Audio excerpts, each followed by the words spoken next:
welcome to JG's Fight Talk, sponsored by Rich's Boxing and Limitless Creations. And with me now, Charlie Frankham. How you doing, Charlie? I'm good, thank you, mate. How are you? Yeah, really good, thanks, mate. Thanks for coming on. That's not a problem. Anytime you want me to come on, I'll come on. No, you're welcome, mate. I'm glad I haven't got my T-shirt off. You'd show me up, mate. I don't know about that. Mate, even if you've been out the ring 2 years, you'd still look better than me, I'll tell you. It don't take a lot. I don't put no weight on anyway when I'm at the ring. I'm always, to be honest with you, I never really put no weight on at all, even when I'm off training. Yeah, mate, always in good condition. You're just going to piss people off now, mate. But no, Charlie, where did it all begin for you? Because obviously you've been boxing a long time. You know, you had a very good amateur career, but I'll let you chat about it. Where did it all start for you? I started boxing around 9. The gym was just across the road. It was Pinewood Star. Well, about a stone far away from where I lived. Obviously, all my family's boxed in the past. My dad boxed, my uncle boxed, my granddad boxed. His dad boxed, like, goes back. So my dad took me and my brother to the gym. Obviously, we done a bit of training at home. He taught us things at home before we went to the gym. And it just started from there, really. Yeah. So you didn't really have much choice then, mate, to be honest, did you? It sounds like all the generations kind of follow on, really. Yeah. Obviously, I wanted to box. I tried every other sport, to be honest.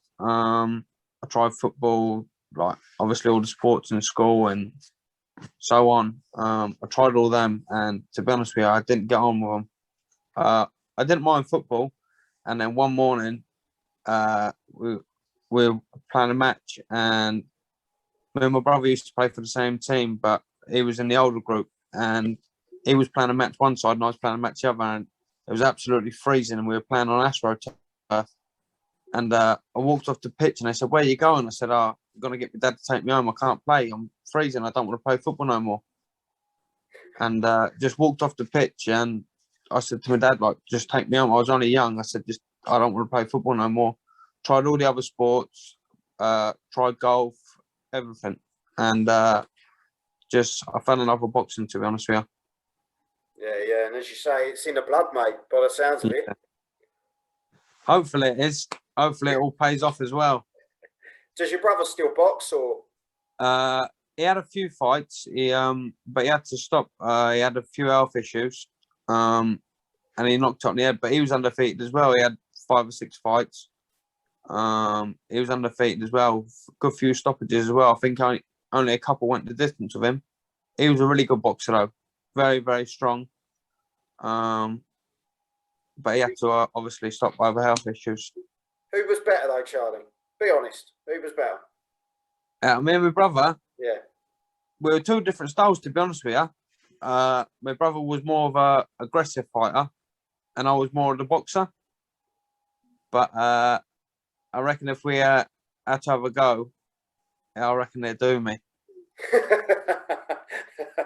You're not meant to say that, mate. Sell yourself. Sell yourself. No, when he watches this interview anyway, he'll be smiling. Well, that's the main thing. You might as well keep him on your side, mate. Yeah, that's it. So during your amateurs, you won quite a lot. Did all the national championships. You did the fair lot. You know, how much did you win? Because you had quite a decorated amateur career.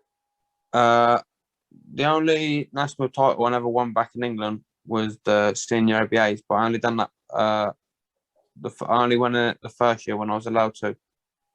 I won a European gold, a world bronze medal, Commonwealth gold, 3 nations, which is like England, Scotland, and Wales.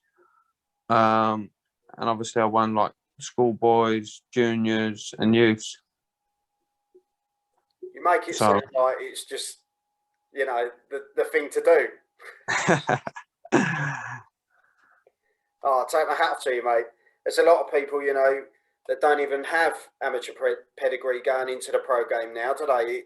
Some of them just go straight in, and that's going to help you in the long run, isn't it? Like you say, you're a boxer rather than sort of a brawler as such. Yeah.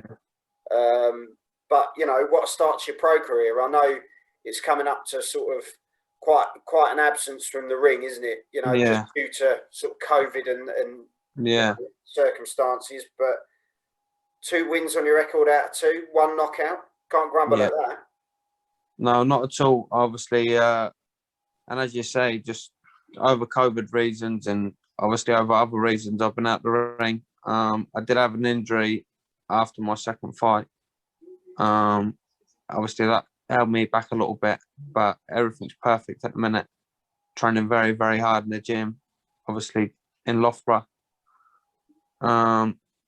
And to be honest with you, I can't wait to get back in the ring now and put on a show for everyone and show everyone what I'm made of. Yeah, and you're with Uncle Frank now, Frank Warren. Yeah, we're Frank now. How do you feel about that? What an honour, really. Yeah, definitely. And to be honest with you, I'm absolutely buzzing and looking forward to obviously getting out, putting on a show for him and showing him what I'm made of.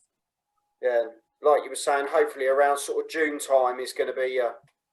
I spoke to him, and he said around June time, start of June or like whenever really. To be honest with you, I'm ready to go whenever he wants. Sparring at the minute, sparring very, very good.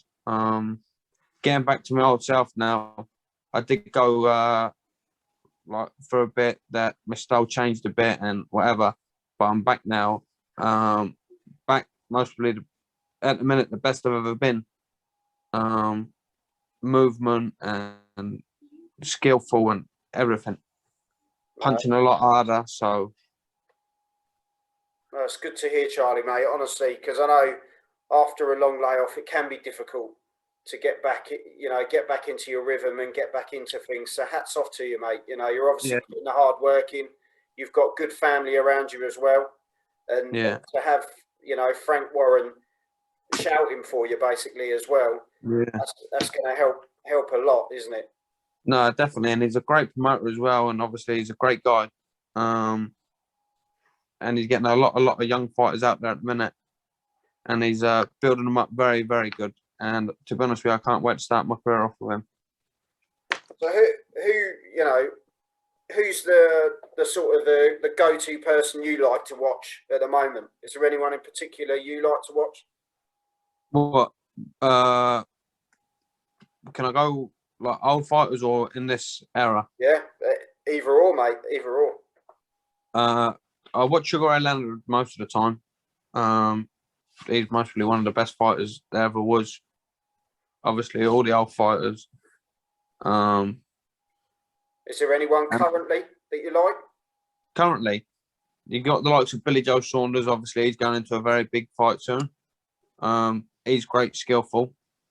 Obviously, you got a lot of good fighters at the minute. There's Alvarez, who he's fighting. He's a tremendous fighter. You can learn a lot of things from him.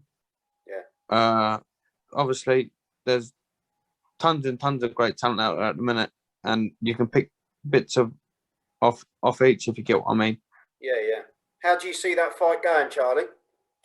To be honest with you, I think if there's anyone to beat Canelo at this present moment in time, it's Billy Joe Saunders. It's not going to be easy, but I've seen an interview with his dad the other day, and his dad obviously spoke very well, and he spoke the truth, and he said at the minute he's getting messed about. They said there was going to be an English judge. There's no English judges over there now. Obviously, etc. And if he gets a fair playing field, and obviously if he sticks to his plan, I think he beats him. Because you look everyone who's boxed Canelo who's a boxer, like the likes of Lara, Jacobs, they've all given him trouble. Lara, and when Canelo boxed Lara, Lara was old as well. obviously Lara's still fighting at the minute, but he gave him a lot of troubles, especially with the movement. And so at the minute, mostly Billy Joe's, I've been looking at him on Instagram and on the internet. He's the best shape that I've ever seen him at. And to be honest with you, I think he's going to cause a bit of an upset. Well, mate, I'll tell you. It's going to be a fight, isn't it? It's going to be a cracker, isn't it? 1,000,000%. And to be honest with you, I'll be definitely be watching it, and I hope he brings the belts back to England. Yeah. Well, we shall see, mate. As you say, it's one of those where, you know, you just hope it's a good fight. Do you know what I mean? It's No. Canelo can spoil, can't he? You know, we had Callum Smith in there not so long ago, and he dispatched him so easily, and it was scary because Callum's a great boxer, and yeah, definitely, he outboxed the boxer. Do you know what I mean? Yeah. So, and obviously Smith's a lot bigger than Alvarez as well, but obviously you got to take your hat off to Alvarez as well. He's went up so many weights, fought the best at up like a lot heavier than him. So you got to take your hat off to Canelo.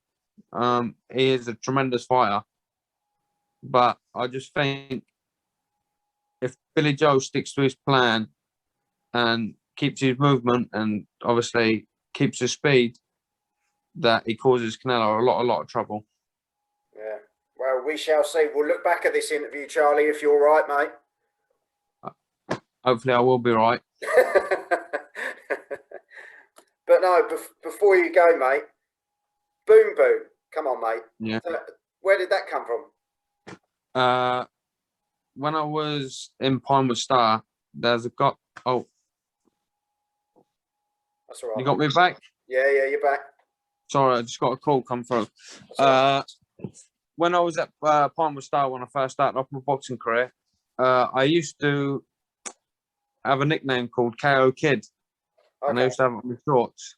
And then a police guy called Tim Demir, he's the head of Thames Valley Police. He used to come down and help train all the guys, and he was a very, very good coach. And he'd done a newspaper article, and he gave me the nickname, and it just stuck throughout my career. Did he ever tell you why he called you Boom Boom? No, but obviously there was the boxer Ray Boom Boom Mancini, and I think there was another one with Boom Boom in his name, but I can't remember what his name was. But they were obviously all of them were really, really good fighters as well. So hopefully I can turn up to be like one of them one day. Oh, mate, there's no reason why not. You know, you're putting the hard work in, and as you say, you've got a good promoter in your corner now, and yeah, let's hope you're good to go for June, and we get to see you in action, mate. Definitely, mate, and I'm buzzing, absolutely buzzing to get back in there. To be honest with you, as I said, I'm fit now, and when it comes to June, I'm going to be in serious shape. So ready to put on a show. Mate, you never know. You just got to be ready, haven't you? Because there's been people dropping out. There's been failed tests and all sorts. So, you know, any opportunity can come up at any time. So definitely, especially obviously, as you said as well, like failing tests and people dropping out, injuries, but I'm ready for my two cousins are boxing this week, I think it is, the end of this week, on their side with Warren as well. But I'll be ready to go whenever. If he wants me to if he's called me up now and said, do you want to fight tomorrow? I'd say, yeah, no problem. Most preliminary training wouldn't let me, but I'm ready to fight whenever. That's what I'm in here for. I'm not in here just to like, oh yeah, I'll pick this fight, pick that fight, I'll fight like then. Or I've been at the ring for a long time, and I can't wait to get back in there, to be honest with you. And obviously this year I'm going to try and get as many fights as possible, and make up for the time that I've been out the ring, and then obviously push on after this year and hopefully try and challenge for some belts. Yeah. Well, Charlie, you've got it in you, mate. You can tell you're passionate about it, and you just want to get back out there and, you know, shake off that rust and just go for it and do what you can. So that's it. So obviously I'd get a couple fights in, then obviously start stepping up the opponents. Because basically, looking back now, it's really like a fresh start. Like, obviously, I haven't boxed for 2 years, just signed with a new promoter. It's a fresh start for me. Yeah. So, even though I have had 2 fights, it's like I haven't been in the ring for a long time. So, it's all going to be like back, like basically making me Clean debut slate, again. isn't But it? Clean slate it's again. like, yeah. So, get back, get a few, like, couple fights on the belt, start stepping up my opponents, and just hope for the best, to be honest with you. Yeah. Well, Charlie, mate, I wish you all the luck for the future, and hopefully, as we say, we get to see you out in June. And yeah, stay in touch, mate, won't you? And any news you get, give us a shout, and we'll get you back on. No problem, mate. Thank you very much for having me on the show tonight. Thank you. No problem at all. And I wish you all the best, and love to all the family, mate. Thank you, mate. And yours as well. Have a good one, yeah? Yeah, you take care. Thanks for your time. See you later, mate. No problem. Take care, mate. Bye. Well, Charlie Frankham, just signed with Frank Warren, looking to get back into the ring in around sort of June time. Yeah, just wish him all the best. He's been out of the ring for 2 years. It's a long old time. It's a long old time to be out, but you know, good amateur pedigree as well. Went out there, won a lot of stuff. Let's just see what he can do in the pro game, and I think he'll do really well. He's got a good attitude, and it's in his blood. You know, it goes back generations of boxers, and yeah, let's see what he can do. So yeah, if you've liked what you've seen today, go over to YouTube, hit the subscribe button, and just check out the rest of the content. You've been watching JG's Fight Talk, sponsored by Rich's Boxing and Limitless Creations, and we'll see you all soon. Thank you.